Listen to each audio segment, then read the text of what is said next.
সাহাবী বলছেন বাল্লাম ইসমা, বরঞ্চ মুহাম্মদ সাল্লাল্লাহু আলাইহি ওয়াসাল্লাম ওই ব্যক্তির কথা শুনতেই পারেনি, তাই রাসূল সাল্লাল্লাহু আলাইহি ওয়াসাল্লাম উত্তর দেন। রাসূল সাল্লাল্লাহু আলাইহি ওয়াসাল্লাম সাহাবীদের সঙ্গে কথা বলছেন, এমত অবস্থায় দুই ব্যক্তি, এমত অবস্থায় দুই শ্রেণীর একজন ব্যক্তি এসে প্রশ্ন করছেন, আল্লাহ রাসূল কিয়ামত কবে হবে? তো রাসূল সাল্লাল্লাহু আলাইহি ওয়াসাল্লাম কিছু বললেন না। রাসূলুল্লাহ সাল্লাল্লাহু আলাইহি ওয়াসাল্লাম কিছু বলছেন না। কেন বলছেন না? সাহাবীদের মধ্যে কিছু সাহাবী বলছেন যে মুহাম্মদ সাল্লাল্লাহু আলাইহি ওয়াসাল্লাম ওই ব্যক্তির কথাটা শুনেছেন, তবে যেহেতু আল্লাহ রাসূল একজনের সঙ্গে কথা বলছেন, কিছু ব্যক্তির সঙ্গে কথা বলছেন, তাই রাসূল সাল্লাল্লাহু আলাইহি ওয়াসাল্লাম তিনি এই ব্যক্তির কথা বলতে অপছন্দ করলেন। আর কিছু সাহাবী বলছেন যে না, মুহাম্মদ সাল্লাল্লাহু আলাইহি ওয়াসাল্লাম ওই ব্যক্তির প্রশ্ন শুনতেই পারেনি, এই জন্য তিনি কোনো উত্তর দেন। এবং বলতে আল্লাহ রাসূল সাল্লাল্লাহু আলাইহি ওয়াসাল্লাম তিনি কথা শেষ করলেন। শেষ করার পর আল্লাহ রাসূল জিজ্ঞেস করছেন, আইনা ওয়াহুম সাইয়াল সাআ, ওই ব্যক্তি কই যে ব্যক্তি একটু আগে প্রশ্ন করছিল কিয়ামত কবে হবে? ফাকাল হা আনা ইয়া রাসূলুল্লাহ।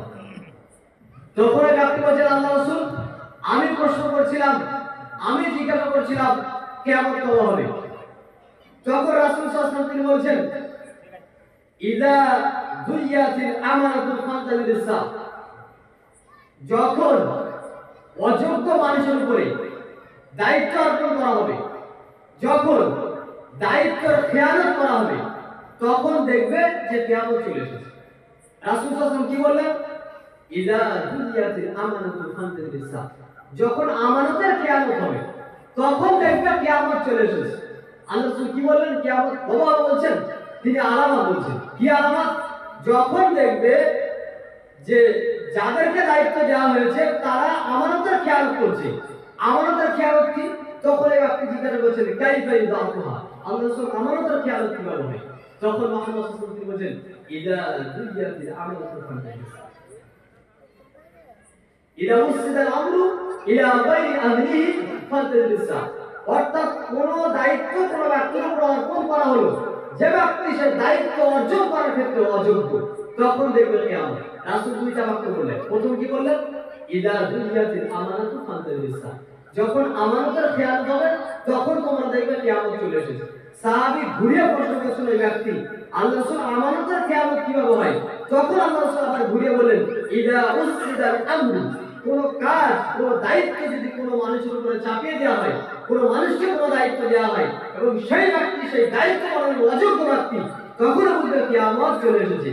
আজকে যদি আমরা রাসূল সাল্লাল্লাহু আলাইহি ওয়াসাল্লামের হাদিসকে লক্ষ্য করি, তাহলে দেখব আমাদের সমাজে, আমাদের দেশে, আমাদের রাষ্ট্রে, আমার পরিবারে, আমার শিক্ষা ব্যবস্থায় প্রত্যেকটা জায়গাতে আমরা দেখতে পাচ্ছি all Islamic culture, all Islamic রীতি, অল ইসলামিক নীতি।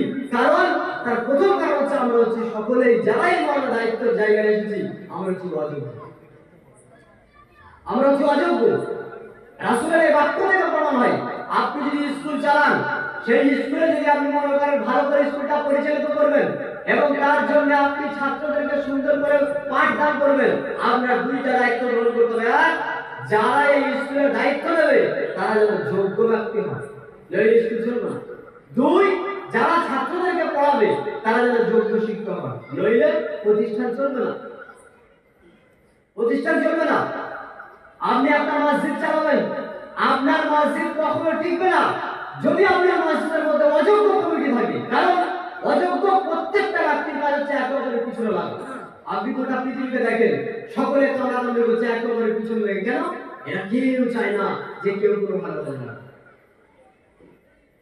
মসজিদের ইমামের পিছনে যখন কমিটি লাগবে আর গ্রামের মানুষ যখন কমিটির পিছনে লাগবে, তখন এই মসজিদ টিকবে না। কারণ যারা আছে এরা সকলেই যেভাবে নীতি পালন করেছে সেই নীতি ইসলামিক অনুযায়ী হচ্ছে না।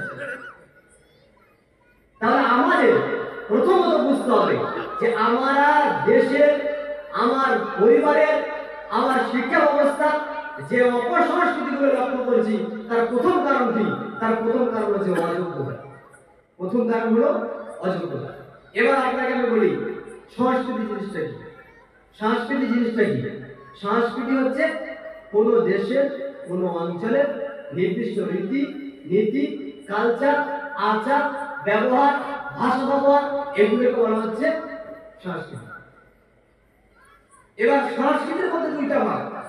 একটা হচ্ছে আপনার জন্য যেটা সুন্দর গঠন করার ক্ষেত্রে আপনাকে সহায়তা করে, আপনার জীবনকে সুন্দরভাবে গঠন করবে, আপনার পরিবারকে সুন্দরভাবে গঠন করবে, আপনার রাষ্ট্রকে সুন্দরভাবে গঠন করবে, আপনার চারিত্রিক গুণকে সুন্দর করবে।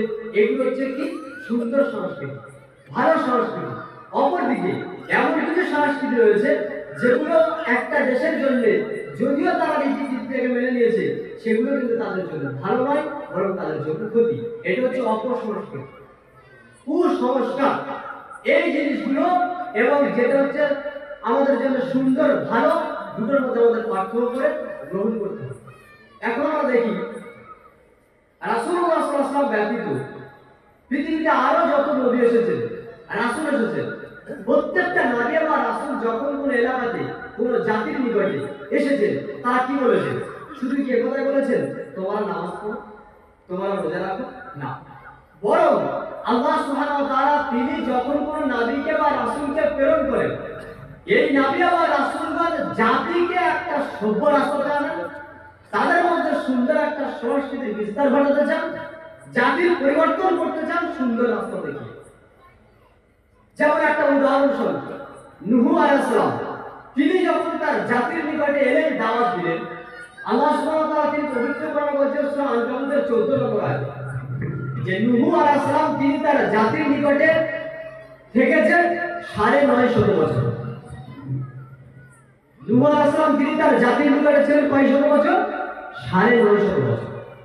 তিনি 950 বছর কি বলেছেন? নামাজ পড়ো, রোজা রাখো, একথা বলেছেন?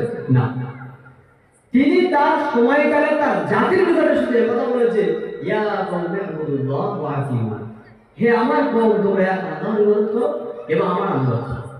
অর্থাৎ আল্লাহর ইবাদতের মাধ্যমে নিজের জীবনকে সুন্দর করা, নিজের আশেপাশের মানুষদেরকে সুন্দর তৈরি করা, সমাজকে সুন্দর করা, এটা হচ্ছে ইসলামের মৌলিক উদ্দেশ্য। আল্লাহর হুকুম মানার মাধ্যমে ব্যক্তি জীবনকে পবিত্র রাখা এবং সমাজকে পবিত্র রাখা, এটা হচ্ছে আল্লাহ সুবহানাহু ওয়া তাআলার মৌলিক উদ্দেশ্য, যে কারণে আল্লাহ তাআলা রাসূল এবং নবীগণকে প্রেরণ করেছেন। তাহলে তিনি চাচ্ছেন কি সমাজে যে কুসংস্কার রয়েছে সেগুলোকে সুন্দর দিকে নিয়ে আসবে, তার জন্য তিনি তার সমাজকে দাওয়াত দিচ্ছেন। প্রথম স্টেপ কি? ইয়া কওমি ইবুদুল্লাহ, হে আমার কওম তোমরা আল্লাহর ইবাদত করো। অর্থাৎ জাতিকে যদি আপনি সুন্দর রাস্তায় আনতে চান, প্রথম আপনার জন্য উচিত তাদেরকে আল্লাহ সম্পর্কে জ্ঞান দেওয়া, তাদেরকে তাওহীদের বিষয়ে চেতনা দেওয়া। যে জাতির মধ্যে তাওহীদ নেই, সেই জাতি যত ভালো মানুষ হোক না কেন, সে সম্পূর্ণ ভালো মানুষ হতে পারবে না। যেমন উদাহরণস্বরূপ একজন নাস্তিক ব্যক্তি যে বলে আমি আল্লাহকে মানি না, কিসে মানে? মানবতায় বিশ্বাস করে। মানবতা হলো সবচেয়ে বড় ধর্ম। এখন এই মানবতাটা কতক্ষণ টিকতে পারে? যতক্ষণ তার মধ্যে মানবতা থাকবে। আপনার মধ্যে আমার মধ্যে মানবতা থাকবে। কিসের জন্য মানবতা থাকবে? কিসের জন্য বলে? আমি আমার মায়ের সঙ্গে জেনা করব, আমি আমার বোনের সঙ্গে জেনা করব, এখন আমার এই জায়গাতে কোনো মানবতা কাজ করছে না। কেন? যুক্তির আলোকে হারাম বলে কিছু নেই। যতক্ষণ না মহান আল্লাহ সুবহানাহু ওয়া তাআলা হারাম বলেছে, ততক্ষণ কোনো ব্যক্তি হারাম বলে প্রমাণ করতে পারবে। চুরি করা হারাম কিনা? আপনি বলবেন হারাম। কেন হারাম? যুক্তির আলোকে আপনি বলেন মানুষের ক্ষতি, তো কি হয়? মানুষের ক্ষতি আমার তো লাভ হয়, চুরি করে কিন্তু ইনকাম হয়, তো এটা আমি পরিত্যাগ করবো না। তোর মানবতার খাতির, আরে ভাই মানবতাই গুলি হয়। এখন আমাকে ইনকাম করতে হবে, ইনকাম অনেক রাস্তা রয়েছে, আমি চুরির রাস্তাটা গ্রহণ করেছি, দেখি হারাম বলে আপনি মানতে পারবেন না। কিন্তু যখন আপনি আল্লাহ সুবহানাহু ওয়া তাআলাকে বিশ্বাস করবেন, তিনি বলছেন অপরের অন্যায় কোনো হারাম, তখন আপনি ডাইরেক্ট ফিরে আসবেন। কেন? দেখি হারাম করেছেন মহান আল্লাহ সুবহানাহু ওয়া তাআলা। এই জন্য আজকে আমরা আমাদের দেশে যত দুর্নীতি দেখি, যতজন দুর্নীতিবাজ রয়েছে, অধিকাংশ দুর্নীতিবাজ কারা জানেন? তারা এমন ব্যক্তি যারা কোনো ধর্মই নয়। তারা বলছে সব ধর্মই ধর্ম, কোনো ধর্ম বলে কিছু নেই, মানবতার সবচেয়ে বড় ধর্ম। আর যারা এই স্লোগান দিয়েছে, দুনিয়াতে সবচেয়ে বেশি অপরাধ করছে এই ব্যক্তি। এই জন্য নবী এবং রাসূলগণ মানুষকে সমাজ তৈরি করার জন্য প্রথম যে চেতনা জাগিয়েছেন, তাওহীদের চেতনা। যদি আপনার মধ্যে আমার মধ্যে আল্লাহর ভয় থাকে, তাহলে আমরা এবং আপনারা উভয়ে আল্লাহর ভয়ে অপরাধ প্রবণ রাস্তা থেকে নিজেদেরকে দূরে রাখবেন। তাহলে নবীদের কাজ কি ছিল? সমাজকে সংস্কার করা। আর একটা উদাহরণ দেই, লূত আলাইহিস সালাম তিনি যখন তার সময়ে কওমকে দাওয়াত দিচ্ছেন, লূত আলাইহিস সালামের সময়ের সংস্কৃতি কেমন ছিল জানেন? সংস্কৃতি ছিল এটাই যে একজন পুরুষ অপর পুরুষের সঙ্গে যৌন ক্রিয়া করতে পারবে, কোনো অপরাধ নেই। আচ্ছা, অপরাধ কে বলবো বলেন? অপরাধ কে বলবে? আপনার একটা মেয়ে, আমি আপনার বাড়িতে গেলাম, ওই হাফ প্যান্ট পরেছে আর একটা গেঞ্জি গায়ে দিয়ে এসেছে, আমাকে কি করতে এসেছে? চা দিতে এসেছে। এখন আপনার চোখে কি এটা অপরাধ বলে মনে হচ্ছে? আপনার চোখে কি এটা অপরাধ বলে মনে হচ্ছে? আমার কথা বুঝতে পারছেন আপনি? একটু কথা বলবেন। আপনার বাড়িতে আমি গেলাম, আপনি চা দিয়েছেন আপনার ওই 16 বছরের মেয়েটাকে দিয়ে, 13 বছরের মেয়েটাকে দিয়ে, যার একটা হাফ প্যান্ট পরা আছে আর গায়ে একটা গেঞ্জি আছে, ও এসে বলছে চাটা নেন। এখন সে যে পোশাকটা পরে আছে দেখি আপনার নিকটে খারাপ লাগছে? খারাপ লাগছে কি? আচ্ছা, যদি লাগতো আপনি সেই পোশাক পরাতেন না। কেন খারাপ লাগছে না? এই জন্য যে সামাজিকতা, সংস্কৃতি আমাদেরকে এটা অন্তরে ধারণা করে দিয়েছে যে এটা একটা পোশাকের, অন্যান্য পোশাকের মধ্যে একটা পোশাক, কারণ এটা কোনো অপরাধ নয়। কিন্তু আমি দেখছি রাসূল সাল্লাল্লাহু আলাইহি আদর্শ থেকে, আল্লাহ সুবহানাহু ওয়া তাআলা দেওয়া আদর্শ থেকে, যে একজন নারীর জন্য যখন সে যুবতী অপর পুরুষকে আকৃষ্ট করার মতো বয়সে পৌঁছায়, তখন তার জন্য এরকম পোশাক পরা নিষিদ্ধ। তাহলে আপনার নিকটে কিন্তু এটা ভালো লাগছে, অথচ আমি এটা খারাপ বলছি কেন? এই জন্য যে এটা ইসলামী দৃষ্টিকোণ থেকে আমি দেখছি। অথচ আপনিও মুসলিম, আমিও মুসলিম, তাহলে আপনি কোথায় বসে গেছেন? বর্তমান চলমান সংস্কৃতির সঙ্গে আপনি বসে গেছেন। যেমন আপনি যদি দেখেন নেদারল্যান্ডের একটা সমাজ চলছে এমন, যদি কোনো নারী ব্যবসা কেন্দ্র খোলে, অর্থাৎ যাকে আমরা বলি বেশ্যালয়, দেহ ব্যবসাকারী কোনো মহিলা যদি হন, তো নেদারল্যান্ড সরকার বলছে এটা হচ্ছে আরো 10টা ব্যবসার মধ্যে একটা ব্যবসা, তাই এটা কোনো অপরাধজনক ব্যবসা নয়। কি এটা বলবেন ভাই? এটা কি বলবেন যদি সেই দেশের মানুষ এরকম বলে?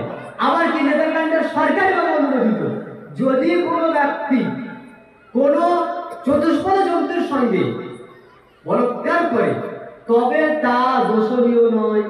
এখন আপনি কি বলবেন? সরকার যখন সেটাকে অনুমতি দিবে তখন সেটাকে আর হারাম বলে গণ্য হবে? আর হারাম বলে গণ্য হবে না। কারা মেনে নিয়েছে? দেশের সংস্কৃতি মেনে নিয়েছে। এই সংস্কৃতি যদি আমরা গ্রহণ করি তাহলে দেশ ঠিক থাকবে নাকি উচ্ছন্ন গেল? এবার ইসলাম দৃষ্টিকোণ না, দেশীয় দৃষ্টিকোণ দেখেন, সরকারি ভাবে আজকের আমাদের দেশের অবস্থান দেখেন। আজকের আমাদের দেশে ইংরেজদের সময় থেকে শুরু করে এদেশে সমক্রিয়া, অর্থাৎ একজন পুরুষের সঙ্গে যৌন ক্রিয়া করতে পারবে, এই মর্মে এটা ছিল অপরাধ। কখন? যখন এদেশে ইংরেজরা রাজত্ব করেছে। তারপরে ভারত স্বাধীন হওয়ার পরেও এই দেশে এই নীতি জারি ছিল, এই সংবিধানে অপরাধ করা জারি ছিল যে পুরুষের সঙ্গে যৌন ক্রিয়া করা, সমকামী কর্মে লিপ্ত হওয়া, এটা হচ্ছে অপরাধ প্রবণ একটা কাজ। বর্তমান সরকার এটাকে চেঞ্জ করেছে কি, যদি কোনো পুরুষকে পছন্দ করে তার সঙ্গে যৌন ক্রিয়া করে এটা অপরাধ নয়। এটা কি ভাই? সংস্কৃতি। এখন আপনি আমি কি এই সংস্কৃতিকে মেনে নিব? কি মেনে নিব না। কিন্তু আমরা যদি বলি সরকার তো বলে দিয়েছে জায়েজ, তাহলে কে হারাম করবে? বলেন কে হারাম করবে? হারাম কে করতে পারে? হারামের মালিক কে? একমাত্র আল্লাহ। যদি আপনি আল্লাহর রাস্তায় না চলেন, যদি আপনি আল্লাহকে বিশ্বাস না করেন, যদি আপনি দ্বীন ইসলামকে ফলো না করেন, যদি আপনি রাসূল সাল্লাল্লাহু আলাইহি আদর্শকে চিনতে না পারেন আর চেনার চেষ্টা না করেন, তাহলে এই বিধান কি আপনার জন্য হারাম বলে গণ্য হবে? কখনোই নয়, হারাম বলে গণ্য হবে না। বেশি দূরে আপনাকে যেতে হবে না।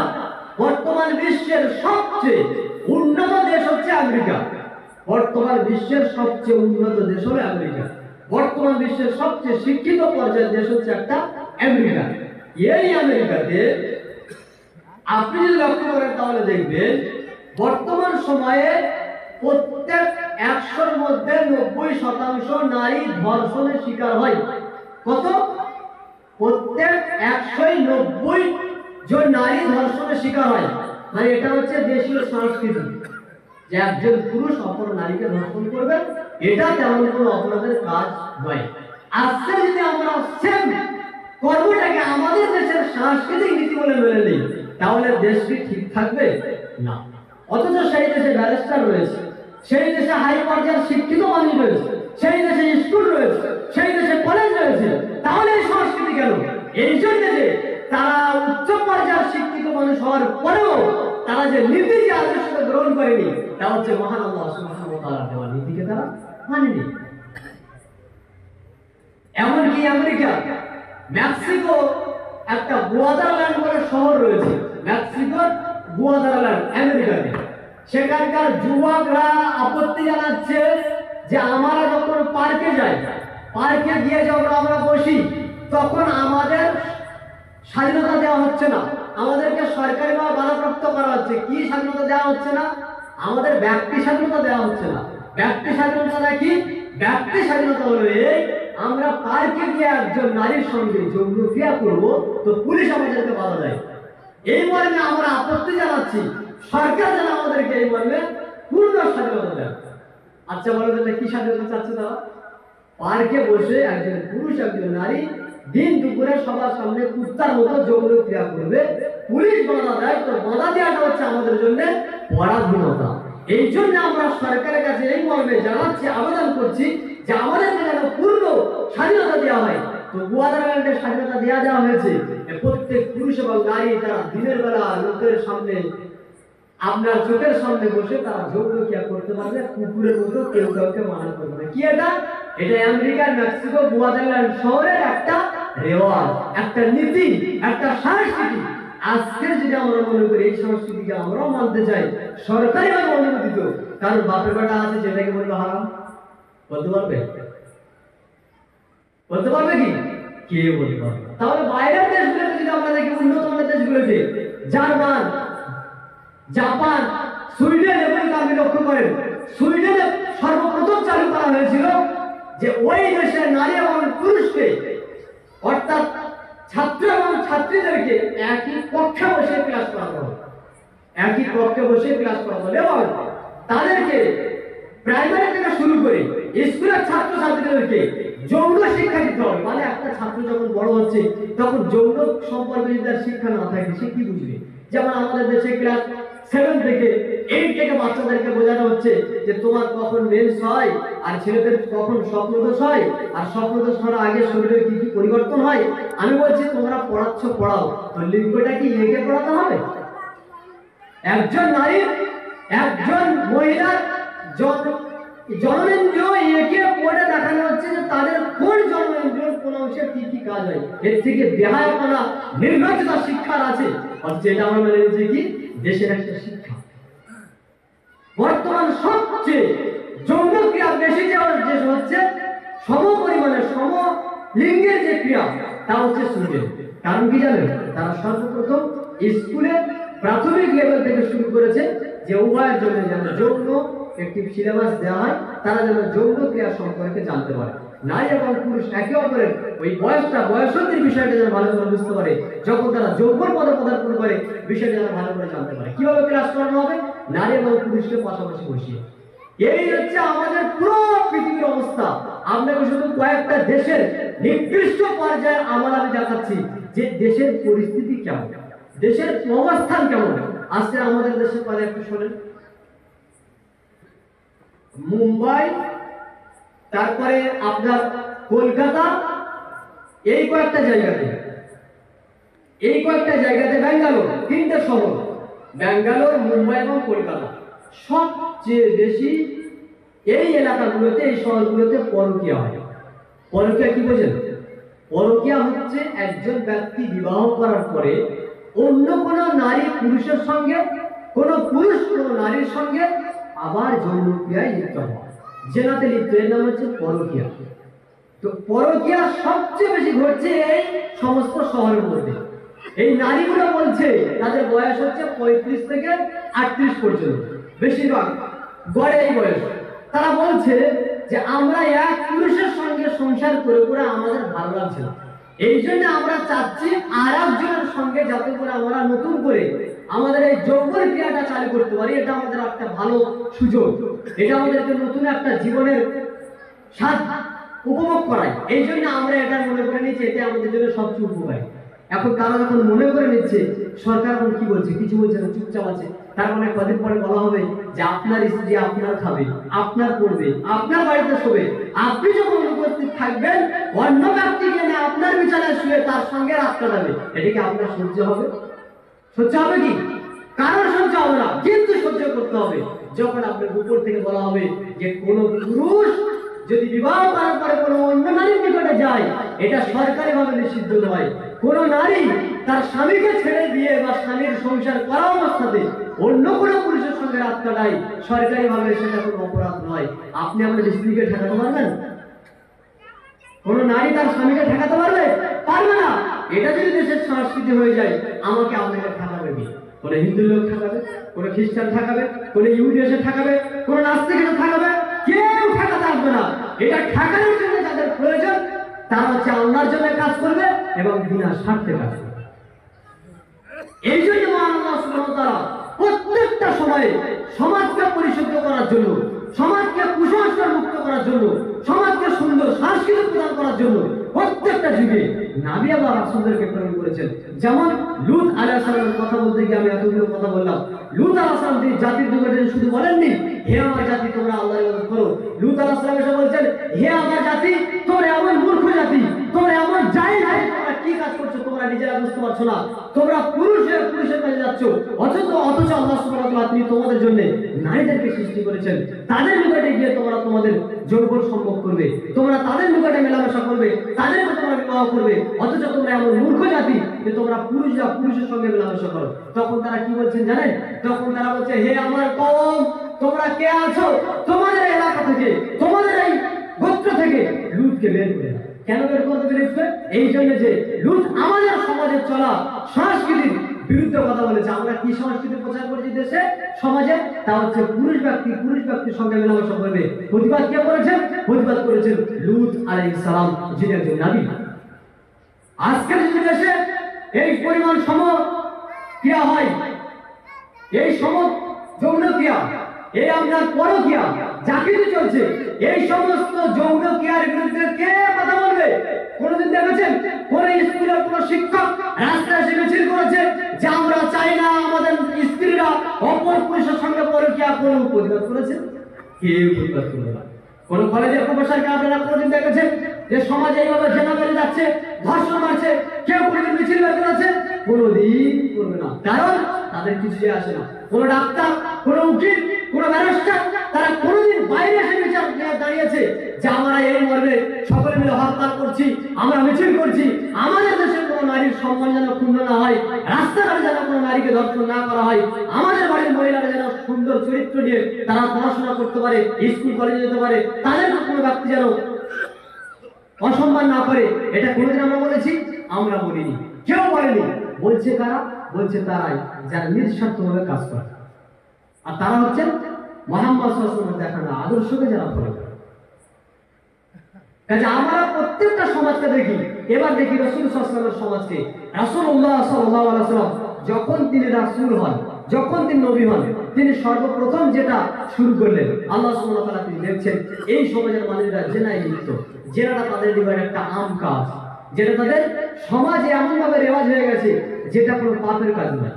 তাদের নিকটে নিজের মেয়ের সঙ্গে বিবাহ করাটা কোনো পাপের কারণ নয়। এটা ছিল আরবের একটা নীতি। এমনকি 3 বছরের 4 বছরের বাচ্চা কন্যা শিশুকে জ্যান্ত মাটির নিচে পুঁতে মেরে ফেলে দাও, তাদের কাছে কোনো অপরাধ ছিল না। কেন? দেশের সংস্কৃতি। কেউ বলেন এটা পাপ, কেউ বলছে না। সেই সময় আবুল হাকাম ছিল, মানে আবু জাহেলের মতো ব্যক্তিরা ছিল যারা মনে করতো আমরা বড় বড় আরবের ব্যক্তি, আমরা হচ্ছে সাহিত্যের সবচেয়ে ঊর্ধ্বে, আমরা হচ্ছে শিক্ষিত মানুষ। অথচ এই শিক্ষিত মানুষরা থাকার পরেও কোনোদিনের বিরুদ্ধে কথা বলেনি। সেই সময় খ্রিস্টানরা ছিল, কোন খ্রিস্টান পাদ্রীরা এর বিরুদ্ধে লড়াই করেনি। সেই সময় ইহুদিরা ছিল, কোন ইহুদি এর বিরুদ্ধে কথা বলেনি। আল্লাহ সুবহানাহু ওয়া তাআলা তিনি দেখছেন এই জাতি মদখোর, এদেরকে কিভাবে পরিবর্তন করা যায়, এই জাতি সুদখোর, এদেরকে কিভাবে পরিবর্তন করা যায়, এই জাতি জেনাখোর, এদেরকে কিভাবে পরিবর্তন করা যায়, এই জাতি প্রত্যেকটা অপরাধ কর্মে লিপ্ত, এদেরকে কিভাবে পরিবর্তন করা যায়। রাসূলুল্লাহ সাল্লাল্লাহু আলাইহি ওয়াসাল্লাম করে আল্লাহ সুবহানাহু ওয়া তাআলা পরিবর্তনের জন্য তিনি পথ গ্রহণ করলেন। কি? শিক্ষার ব্যবস্থা। জাতিকে যদি শিক্ষা না দেওয়া যায়, একদিন আন্দোলন করে রাতারাতির মধ্যে আপনি সবকিছু পরিবর্তন করতে পারবেন না। একদিন আন্দোলন করে রাস্তায় বেরিয়ে রক্ত গরম করে আপনি অনেক কিছু করবেন বলে মন হতে পারে, কিন্তু বাস্তবতা পরিণত করা যাবে না। আপনাকে আমি একটা কথা বলি, আপনাকে বলা হচ্ছে যে মুহাম্মদ সাল্লাল্লাহু আলাইহি ওয়াসাল্লাম হচ্ছেন চরিত্রহীন ব্যক্তি। মুহাম্মদ সাল্লাল্লাহু আলাইহি ওয়াসাল্লাম চরিত্রহীন ব্যক্তি, তিনি এই কাজ করেছেন, কাজে তার আদর্শটা আমরা গ্রহণ করতে পারি না। যখন কেউ বলে যে মুহাম্মদ চরিত্রহীন, তখন আমি আর আপনি মাথায় লা ইলাহা ইল্লাল্লাহ একটা লেখা কাপড় বাঁধলাম বা হাতে একটা লাঠি নিলাম, রাস্তায় বেরিয়ে পড়লাম। কি? যে ব্যক্তি বলেছে আমার নবী চরিত্রহীন তার ফাঁসি হোক, যে ব্যক্তি বলেছে আমার নবী চরিত্রহীন তার এই হোক তার তাই হোক, আপনি মিছিল করে একবারে গোটা দেশ মাপিয়ে দিলেন। কি উপকার হলো? কি উপকার হলো বলেন? আপনার সামনে যদি বলা যায় মুহাম্মদ সাল্লাল্লাহু আলাইহি ওয়াসাল্লাম তিনি ছিলেন চরিত্রহীন ব্যক্তি, কারণ তিনি 11টা বিবাহ করেছিলেন, তার যৌন চাহিদা ছিল অতি তীব্র। মুহাম্মদ সাল্লাল্লাহু আলাইহি ওয়াসাল্লাম তিনি ছিলেন এমন যিনি নারী শিশুদের প্রতি, কন্যা শিশুদের প্রতি তিনি যৌনক্রিয়া করার জন্য ঝুঁকে থাকতেন। এই জন্য তিনি একজন মহিলাকে বিবাহ করেন যার বয়স ছিল মাত্র 6 বছর। কোন উত্তর আছে আপনার কাছে? কোন উত্তর আছে? রাস্তায় চিল্লালে সবকিছু হবে না, কিন্তু আপনার ছেলে যখন ইংলিশ মিডিয়ামে পড়ছে, আপনার ছেলে যখন ওই ইহুদিদের সেখানে স্কুলে পড়ছে, তাদের তৈরি করা সিলেবাস পড়ছে, তখন আপনার ছেলেকে ওখানে সিলেবাস তৈরি করা আছে। আপনার ছেলে আপনার বাড়িতে যে মুহাম্মদ এমন একজন ব্যক্তি ছিল, যে কুখ্যাত ব্যক্তি, যার কাজ ছিল শুধু অপর শক্তির সঙ্গে লড়াই করা, যার কাজ ছিল ঘন্টায় ঘন্টায় বিবাহ করা, যার কাজ ছিল শিশু নারীদেরকে বিবাহ করা। এটা হচ্ছে তার চরিত্র। আব্বা তখন বলছে আমার ছেলেকে যে পড়াশোনা করিয়েছি, ছেলেদের এতদিন এই শিখলো। এখন আব্বা কোনো উত্তর দিতে পারবে? পারবে না। এটা কি? তার মগজকে ধোলাই করেছে। কে ধোলাই করেছে? সিলেবাস। তাকে দীর্ঘদিন যাবত একটা শিক্ষা দেওয়া হয়েছে, হচ্ছে আপনি আপনার ছেলেকে বিনা পয়সায় মুক্ত পাঠান না, এ কি করে প্রতিবাদ করবে? কোন যোগ্যতা আছে প্রতিবাদ করা? অথচ আপনি যে এতটুকু শিক্ষা রাখতেন যে আমাদের দেশের কালচার, ইন্ডিয়ার কালচার দেখি, আরবের কালচার বাদ দিই, ইন্ডিয়ার কালচার দেখি। রবীন্দ্রনাথ ঠাকুর যখন তিনি বিবাহ করেছিলেন, কত বছরের মহিলাকে বিবাহ করেছিলেন জানেন কেউ? 11 বছর বয়সের মেয়েকে বিবাহ করেছিলেন। বঙ্কিমচন্দ্র চট্টোপাধ্যায় কত বছর বয়সের শিশুকে, কন্যা শিশুকে বিবাহ করেছিলেন? 8 বছর বয়সের কন্যা শিশুকে বিবাহ করেছিলেন। বিদ্যাসাগর তিনি নিজ ছেলেকে বিবাহ দিয়েছেন একজন বিধবা কন্যার সঙ্গে, যার বয়স ছিল 10 বছর। 10 বছরের বিধবা মানে তার আগে বিবাহ হয়েছে।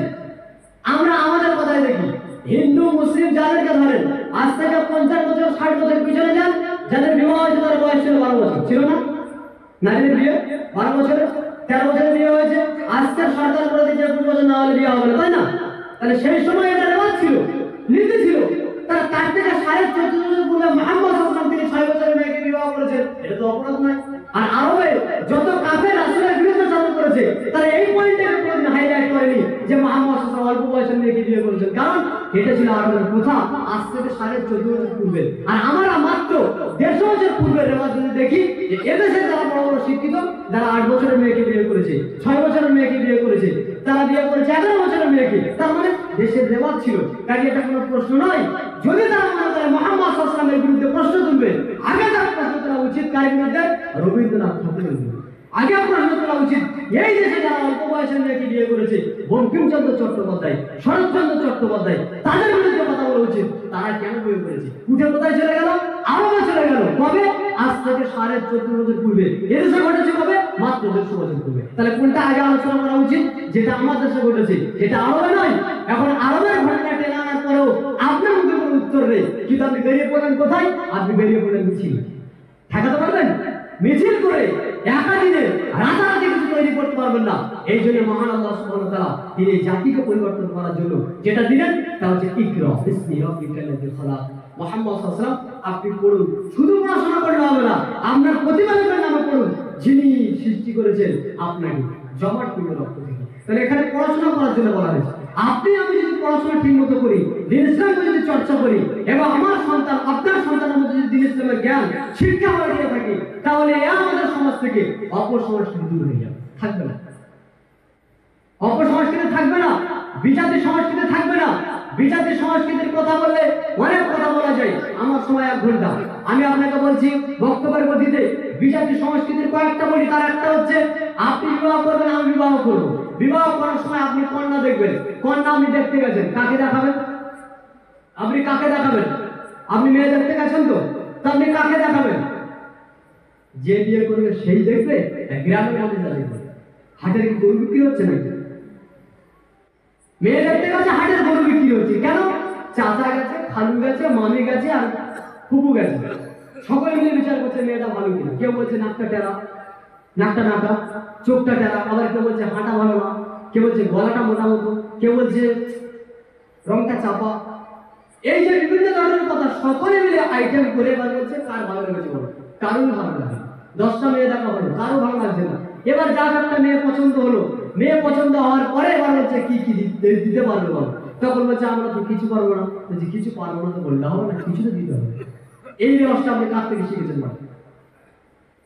ইমাম সাহেবকে দাওয়াত দিলেন, আমার বাড়িতে বিয়েটা পড়ে আসবে।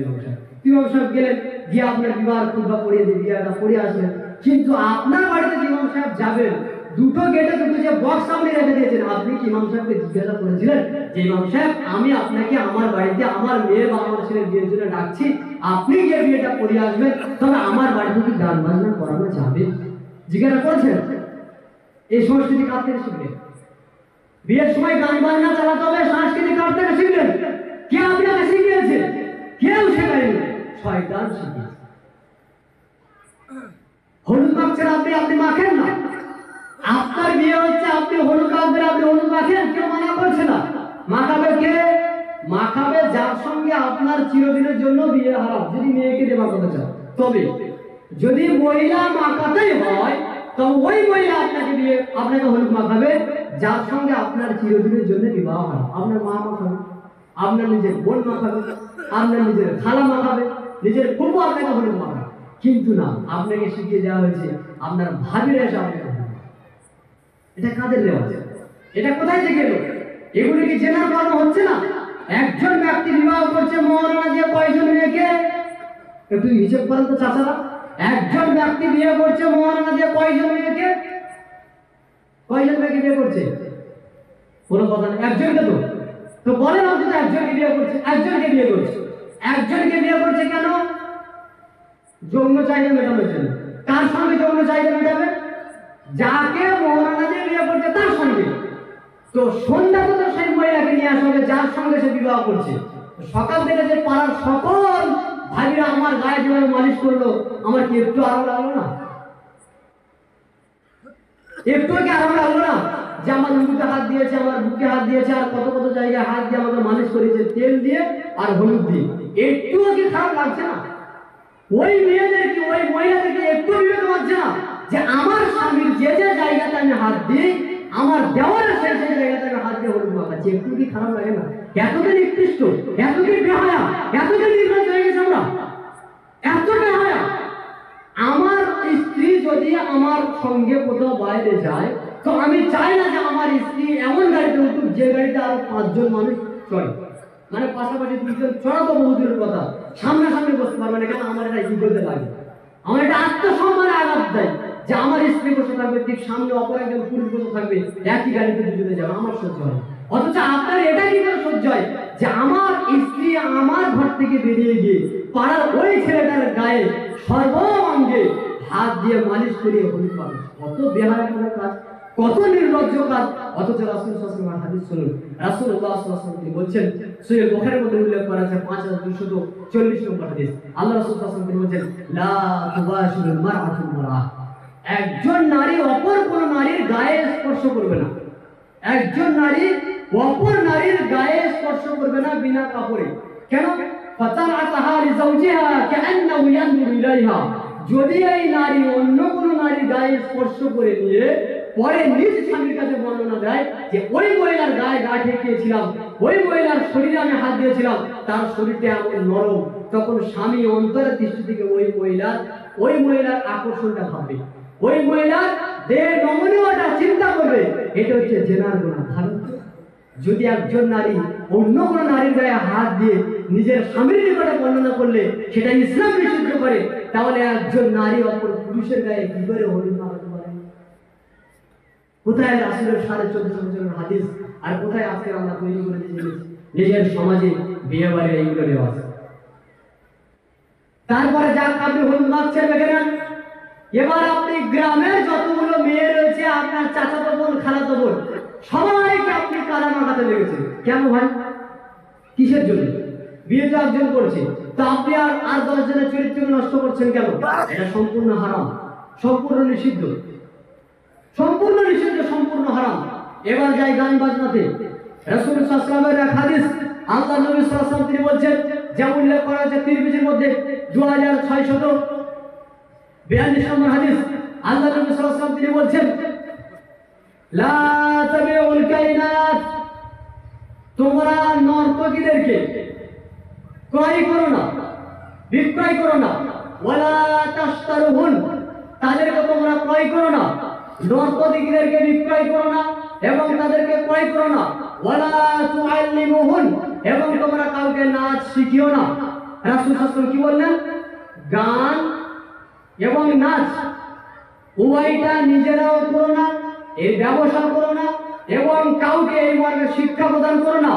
আজকে যদি হাদিস আপনার এবং আমার ভান্ডারে থাকতো, ইলমের ভান্ডারে যদি থাকতো, আমরা ওই স্কুলে আমার ছেলেকে আমার মেয়েকে ভর্তি করাতাম না যে স্কুলে সংস্কৃতির নামে 6 বছরের 7 বছরের মেয়েদেরকে কোমর দোলানো শেখানো, নাচানো হচ্ছে।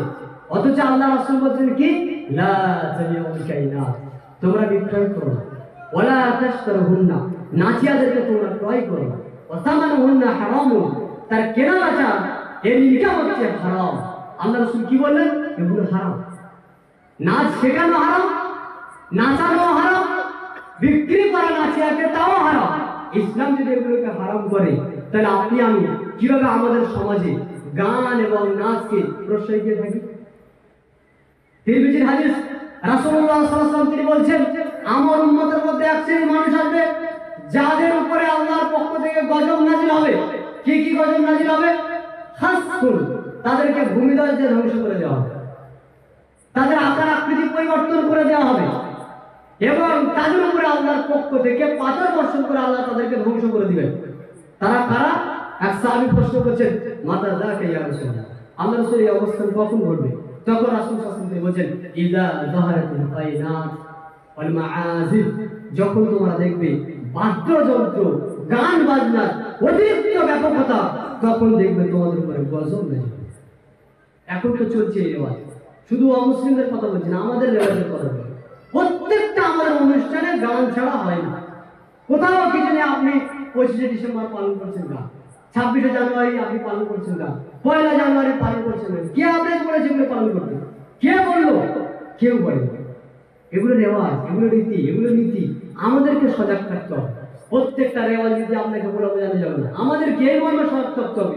দিনের এলম অর্জন করা, দিনের যে আসল নীতি পদ্ধতি আদর্শ, সেটাকে আমাদেরকে গ্রহণ করতে হবে। তাহলে আমরা বুঝবো যে আসলে আমরা অপসংস্কৃতি বলতে কি বুঝি আর সুসংস্কৃতি যেটা ইসলামের সংস্কৃতি সেটা বলতে আমরা কি বুঝি। তাহলে আমাদের কি করা উচিত?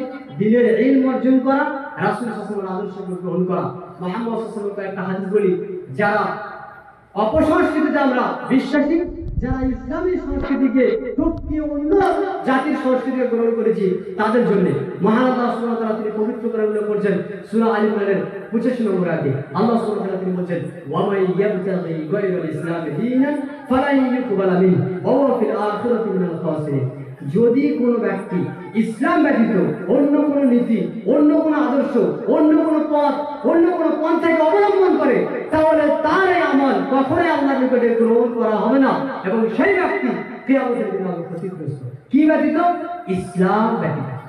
ইসলাম ছাড়া, ইসলামের নীতি, ইসলামের আদর্শ, ইসলামের বৈশিষ্ট্য, এগুলো ব্যতীত যদি কোনো ব্যক্তি অন্য কোনো নীতি, অন্য কোনো আদর্শ, অন্য কোনো কালচার, অন্য কোনো রেওয়াজ, অন্য কোনো সংস্কৃতি যদি গ্রহণ করে, সেটা তো কখনোই আল্লাহ তাআলা কবুল করবেন না এবং যে ব্যক্তি গ্রহণ করেছেন এই ব্যক্তি কিয়ামতের দিনে ক্ষতিগ্রস্ত। আবু দাউদের মধ্যে উল্লেখ করা হয়েছে 652 নম্বর হাদিস, রাসূলুল্লাহ সাল্লাল্লাহু আলাইহি ওয়াসাল্লাম তিনি বলেছেন খালিফুল ইয়াহুদ, তোমরা ইয়াহুদদের বিপরীত করো। ফাইন্নাহুম লা ইউসাল্লুনা ফি নিআলিহিম ওয়ালা খিফাফিহিম, ইহুদিরা জুতো পায়ে দিয়ে সালাত আদায় করে না, ইহুদিরা মোজা পায়ে দিয়ে সালাত আদায় করে না। সুতরাং তোমরা মোজা পায়ে দিয়ে এবং জুতো পায়ে দিয়ে সালাত আদায় করবে যদি তোমার জুতো পবিত্র হয়। কি বুঝলেন? এক, জুতা পায়ে দিয়ে সালাত আদায় করা জায়েজ। দুই, ইহুদিরা জুতা পায়ে দিয়ে সালাত আদায় করে না, এই আদর্শকে আমাদেরকে গ্রহণ করতে হবে, কারণ যেহেতু এটা বিজাতির আদর্শ আমরা নিতে চাই না। রাসূল সাল্লাল্লাহু আলাইহি ওয়াসাল্লাম তিনি বলছেন সহিহ বুখারী হাদিস নাম্বার 3462, আল্লাহ নবী সাল্লাল্লাহু আলাইহি ওয়াসাল্লাম তিনি বলছেন ইন্নাল ইয়াহুদা ওয়ান নাসারা লা ইয়াসবুকুন ফাখালিফুহুম, নিশ্চিত ইহুদি এবং খ্রিস্টানরা তারা চুলের বলক, যারা চুলকে রঙিন করে না, চুলকে তারা রঙিন করে না, সুতরাং তোমরা তাদের বিপরীত করো। মানে চুলগুলো সাদা হয়ে গেলে আপনাকে মেহেন্দি দিয়ে হোক আর কিছু দিয়ে হোক কালো বাদে চুলকে রঙিন করতে হবে। এটা আল্লাহ রাসূল বলেছেন। কেন করবেন? রাসূলের আদেশ। 2 নম্বর, এই জন্য যে ইহুদি এবং খ্রিস্টানরা তারা এটা গ্রহণ করে না, সুতরাং তাদের বিপরীত করার জন্য তোমরা এটা করো। তার মানে কি বলছেন আল্লাহ রাসূল সাল্লাল্লাহু আলাইহি ওয়াসাল্লাম? তাদের বিপরীত করতে বলছেন। সহিহ মুসলিমের মধ্যে উল্লেখ করা হয়েছে 1134 নম্বর হাদিস, হিনা সামা রাসূলুল্লাহ সাল্লাল্লাহু আলাইহি ওয়াসাল্লাম ইয়াউমা আশুরা, রাসূল সাল্লাল্লাহু আলাইহি ওয়াসাল্লাম যখন আশুরার দিনের সিয়াম পালন করবেন, ওয়া আমারা বিসিয়ামিহি, সাহাবায়ে কেরামকে রাসূল সাল্লাল্লাহু আলাইহি ওয়াসাল্লাম এই আশুরা সিয়াম রাখার জন্য আদেশ প্রদান করলেন। এমন অবস্থায় সাহাবাদের মধ্যে কিছু সাহাবা প্রশ্ন করছেন, ইয়া রাসূলুল্লাহ, হে আল্লাহর রাসূল, আপনি যে সিয়ামটা রাখছেন আশুরার দিনে, এই সিয়ামটা ইহুদিরাও রাখে, তুআযিবুল ইয়াহুদা ওয়ান নাসারা, ইহুদি এবং খ্রিস্টানরা তারাও এই দিনকে সম্মান করে। তখন আল্লাহ নবী সাল্লাল্লাহু আলাইহি ওয়াসাল্লাম তিনি বলছেন, ফাইদা কানাল আবুল মুকবিল ইনশাআল্লাহ সুন্না ইয়াউমুতা আছে, ইয়াউমুতা আছে, যদি আমার নিকটে আগামী বছর আসে তাহলে ইনশাআল্লাহ আমি আগামী বছরে 9 তারিখে রাখবো। কেন রাখবেন? শুধু 10 তারিখে রাখা ইহুদি এবং খ্রিস্টানদের সঙ্গে মিশে যাচ্ছে, এই জন্য আল্লাহ রাসূল সাল্লাল্লাহু আলাইহি ওয়াসাল্লাম বলছেন তাহলে আমি আর একটা রোজা রাখবো না, 2টা রোজা রাখবো। এক, নফল রোজা তিনি রাখবেন। 2, রোজা রাখার ক্ষেত্রে ইহুদিদের বিপরীত করবেন। কেন? যেহেতু ইহুদিরা খ্রিস্টানরা এই দিনে রাখে। বুঝতে পারছেন মুহাম্মদ সাল্লাল্লাহু আলাইহি ওয়াসাল্লাম আদর্শ কোন জায়গাতে? তিনি কোনো ক্ষেত্রে বিজাতির কোনো অনুকরণ করতেন না, বরং তিনি প্রত্যেকটা পদে পদে বিরোধিতা করেছেন। সহিহ মুসলিমের একটা হাদিস বলি, রাসূল সাল্লাল্লাহু আলাইহি ওয়াসাল্লামের নিকটে খবর আসলো, ইহুদিরা এই মর্মে বলছে কি, যখন তাদের কোনো বাড়ির নারীর হায়েজ হবে তখন তারা কি করত? লাম ইউআকিলুহা ওয়ালা ইউজামিউহুন ফিল বুয়ুত, তারা ওই নারীদের সঙ্গে খাওয়া দাওয়া করতো না এবং সেই নারীদেরকে নিজেদের বাড়িতে রাখতো না, বাড়ি থেকে বের করে দিত, বলতো তোমরা এখন পচে গেছে, তোমরা এখন অপবিত্র, তোমাদের বাড়িতে রাখা যাবে না। কখন? যখন মেয়েদের হায়েজ হতো, অপবিত্রতা হতো, মাসিক হতো, তখন তারা মেয়েদেরকে বাড়ি থেকে বের করে দিত। একসঙ্গে খেতো না, একসঙ্গে বসতো না, একসঙ্গে উঠতো না, বাড়ি থেকে বের করে দিত। এই খবরটা রাসূল সাল্লাল্লাহু আলাইহি ওয়াসাল্লাম সাহাবীরা আল্লাহ রাসূল সাল্লাল্লাহু আলাইহি ওয়াসাল্লামকে প্রশ্ন করে, আল্লাহ রাসূল আপনি এই মর্মে কি বলেন? ফাআনজালাল্লাহু সুবহানাহু ওয়া তাআলা, তখন আল্লাহ রাব্বুল আলামিন তিনি পবিত্র করে আয়াত বলেছেন, ইয়াসআলুনাকা আনিল মাহিদ কুল হুয়া আযান ফাআতাজিলুন নিসা ফিল মাহিদ, তারা আপনাকে প্রশ্ন করে হায়েজ অবস্থা মহিলা সম্পর্কে, আপনি তাদেরকে বলে দেন এটা হচ্ছে অপবিত্রতা, সুতরাং অপবিত্র অবস্থায় তোমরা নারীদের নিকটে যাবে না। নারীদের নিকটে যাবে মানে তাদের সঙ্গে তোমরা মেলামেশা করবে, খাওয়া দাওয়া করবে, একসঙ্গে শয়ন করবে, সবকিছু করবে। এরপর রাসূল সাল্লাল্লাহু আলাইহি ওয়াসাল্লাম সাহাবীদেরকে বলছেন, ইয়াসনাউ কুল্লা শাইইন ইল্লা নিকাহ, তোমরা এই মহিলাদের সঙ্গে সবকিছু করবে, তবে তাদের সঙ্গে বিনা কাপড়ে যৌন মিলন করবে না, বাকি সব করবে। যখন ইহুদিদের কাছে এই বাক্য পৌঁছালো তখন ইহুদিরা বলছে, আরে এই মানুষটার হলোটা কি? আমরা যে কাজ করি, আমরা যে কথা বলি, প্রত্যেকটা কর্মের এই লোক বিরোধিতা করে, এই লোকটার হলোটা কি? তার মানে কি বুঝলেন? ইহুদিরা যা বলে রাসূল সাল্লাল্লাহু আলাইহি ওয়াসাল্লাম সেটা সহ্য করতেন না। ইহুদিরাও বুঝতে পেরেছিল মুহাম্মদ সাল্লাল্লাহু আলাইহি ওয়াসাল্লামের আদর্শ হচ্ছে আমাদের যে সমস্ত কালচার, আমাদের যে সমস্ত নীতি, আমাদের যে সমস্ত রেওয়াজ, সেগুলোকে তিনি পছন্দ করবেন। এটা তারা জানতো, এটা তারা জানতো। এমনকি আজানের সময়ে, যখন আজানের সূচনা হয়, সেই সময় রাসূল সাল্লাল্লাহু আলাইহি ওয়াসাল্লাম বলছেন কিভাবে মানুষকে ডাকা যায়। সাহাবীরা বলেন, আল্লাহ রাসূল পতাকা উড্ডয়ন করা হোক, মানুষ বুঝবে নামাজের টাইম হয়ে গেছে। আল্লাহ রাসূল বলছেন না, এটা করা যাবে না, এটা বিজেপিদের অনুকরণ করা হবে। এরপর সাহাবায়ে কেরাম বলছেন, আল্লাহ রাসূল তাহলে ঘন্টা বাজানো হোক। রাসূল বলছেন না, এটাও করা যাবে না, এটা বিজেপিদের অনুসরণ করা হবে। সাহাবায়ে কেরাম বলছেন, আল্লাহ রাসূল তাহলে শাঁখ বাজানো হোক। রাসূল সাল্লাল্লাহু আলাইহি ওয়াসাল্লাম বলছেন না, এটাও করা যাবে না, এটা বিজেপিদের অনুসরণ করা হবে। তারপর আল্লাহ সুবহানাহু ওয়া তাআলা তিনি সাহাবীদেরকে স্বপ্ন দেখালেন, আজানের স্বপ্ন, যেটা আজকের মানুষকে ডাকা হয় আজানের জন্য। এখন আল্লাহ রাসূল সাল্লাল্লাহু আলাইহি ওয়াসাল্লামের নিকটে 3টি পথ দেওয়া হলো, তিনি গ্রহণ করলেন না। কি বলে গ্রহণ করলেন না? বিজাতিদের অনুকরণ করা হবে, তাই এটা আমরা গ্রহণ করছি। এতগুলো হাদিস কি বলছে? এই হাদিসগুলোতে রাসূল সাল্লাল্লাহু আলাইহি ওয়াসাল্লাম বলছেন বিজাতির কোনো অনুসরণ, কোনো অনুকরণ কোনো মুসলিম ব্যক্তি করতে পারে না। এগুলো তার কঠিন হাদিস। আল্লাহ রাসূল নিজে করে দেখিয়েছেন, আমাদের জন্য আদেশ করেছেন, কাজে আমরা প্রত্যেকটা পদে পদে দেখবো বিজাতিদের অনুসরণ যেন না হয়। তার একটা হচ্ছে বেপরদা, ছেলে এবং মেয়েকে একসাথে ওঠা বসানো এবং তাদেরকে একত্রিতভাবে রেখে দেওয়া, যে তোমরা একে অপরের বন্ধুত্ব বানাও, ছেলে আর মেয়ের কোনোদিন বন্ধুত্ব হতে পারে না। এটা হচ্ছে বর্তমান সময়ের মানুষের সংস্কৃতি, কিন্তু এটা যুগ যুগ ধরে হয়ে আসছে। ছেলে আর মেয়ের কোনোদিন বন্ধু হতে পারে না, কারণ তারা একে অপরের যখন বন্ধু হবে তখন তাদের মধ্যে একত্রিত এলেই তখন তৃতীয় জন শয়তান থাকবে। কারণ 1171 নম্বর হাদিস তিরমিজির মধ্যে উল্লেখ করা হয়েছে, ইবনে মাজাহ তিনি বলেছেন, রাসূল সাল্লাল্লাহু আলাইহি ওয়াসাল্লাম তিনি বলেছেন, লা ইয়াখলুয়ান্না রাজুলুন বিইমরাতিন ইল্লা কানা সালিসুহুমা শাইতান। কোন নারী এবং পুরুষ যেন উভয় একত্রিত না হয়, কারণ তাদের মধ্যে তৃতীয় জন থাকে শয়তান। তৃতীয় জন কে থাকে? শয়তান। ভাবি বাড়িতে আছে, ভাই চলে গেছে বিদেশে আপনার কাজ করতে, সৌদি আরবে হোক আর আপনার কেরালা হোক আর আপনার আর অন্য জায়গাতে হোক, 6 মাস আসছে না, এই বাড়িতে কেউ প্রবেশ করতে পারবে না, রাসূলের আদেশ। কোন ব্যক্তি এই বাড়িতে প্রবেশ করতে পারবে না যার সঙ্গে বিবাহ হারাম, সেই ব্যক্তি ছাড়া অন্য ব্যক্তি প্রবেশ করতে পারবে না। তো প্রবেশ করেছি আমরা, দেওয়ারা রাত দিন গল্প করছি, হঠাৎ 3 দিন 4 দিন পরে দেখা যাচ্ছে এই মহিলা তার দেওয়ারের সঙ্গে দুঃসম্পর্ক করেছে। কেন হয়? এই যে লা ইয়াখলুয়ান্না রাজুলুন বিইমরাতিন ইল্লা কানা সালিসুহুমা শাইতান, একজন নারী এবং পুরুষ যারা একত্রিত হয় তার সঙ্গে তৃতীয় জন শয়তান। প্রাইভেট পড়াতে যাচ্ছে একটা মেয়েকে, বয়স কত? 16 বছর। আমার মেয়ে এত লাজুক, আমার মেয়ে বাইরে পড়তে যাবে না, 10 জনের সঙ্গে পড়বে না, এই জন্য প্রাইভেট টিচার কি করে বাড়িতে এসে পড়াচ্ছে? প্রাইভেট টিচার 1 দিন পড়ায়, 2 দিন পড়ায়, 3 দিন পড়ায়, 1 মাস পরে দেখা যাচ্ছে প্রাইভেট টিচারের সঙ্গে আপনার মেয়ের আপনি দুঃসম্পর্ক তৈরি হয়। শুধু দুঃসম্পর্ক নয়, কতবার আপনি বাজারে যাওয়ার পরে আপনার মেয়ের সঙ্গে শারীরিক সম্পর্ক তৈরি হয়েছে। কেন? হাদিস 1171 নম্বর তিরমিজির হাদিস, কোন পুরুষ আর নারী একত্রিত হলে তাদের মধ্যে তৃতীয় জন শয়তান থাকে। একজন মেয়ে কলেজে চাকরি করছে, স্কুলে চাকরি করছে, সেই চাকরি করতে যাচ্ছে, কত সময় দেয়? সেখানে যতটুকু সময় বেশি দেয় তার থেকে কম সময় স্বামীর কাছে দেওয়া হয়। এখন ওখানে গিয়ে অফিসে যাদের সঙ্গে বসে আড্ডা পিটে, তাদের হাসি, তাদের কথা, তাদের মেজাজ, সব সময় তাদের সঙ্গে ঘুরতে ঘুরতে এই মহিলা নিজের স্বামীকে আর ভালো লাগে না, ভালো লাগে তাদেরকে ভালো লাগে, তখন তাদের সঙ্গে তার দুঃসম্পর্ক তৈরি হয়। কেন? এটা পরকীয়া। কেন তৈরি হচ্ছে? সমাজে এই জন্য তৈরি হচ্ছে, এটা হচ্ছে নারী এবং পুরুষকে কাছে আনা হয়। ইসলাম বলছে না, নারী এবং পুরুষের যেহেতু তাদের দৈহিক পার্থক্য রয়েছে, তাদের লিঙ্গের পার্থক্য রয়েছে, বিধায় তাদের পর্দার মধ্যে পার্থক্য থাকবে। আজকের পুরো দেশকে যদি আমরা দেখি সব জেনার কর্মে লিপ্ত, কাজে আমরা দেশ এবং বিদেশ সব দিকে যদি লক্ষ্য করি, কালচার যেভাবে চলছে, গান বাজনা, চরিত্রহীনতা, সমাজ ধ্বংস, পরিবার ধ্বংস, শিক্ষা ব্যবস্থা ধ্বংস, সবকিছু বড় কারণ হচ্ছে আমাদের মধ্যে শিক্ষা নেই। সুতরাং আমাদের উচিত কোরআন ও সুন্নাহর সঠিক শিক্ষা অর্জন করা এবং রাসূল সাল্লাল্লাহু আলাইহি ওয়াসাল্লামের আদর্শকে গ্রহণ করা, সেই অনুযায়ী আমল করা। আল্লাহ সুবহানাহু ওয়া তাআলা আমাদেরকে যতটুকু শুনিয়েছেন তদ অনুযায়ী তৎপর হয়ে আমল করার সুযোগ দান করুন। আল্লাহুম্মা আমিন। আসসালামু আলাইকুম ওয়া রাহমাতুল্লাহি ওয়া বারাকাতুহু।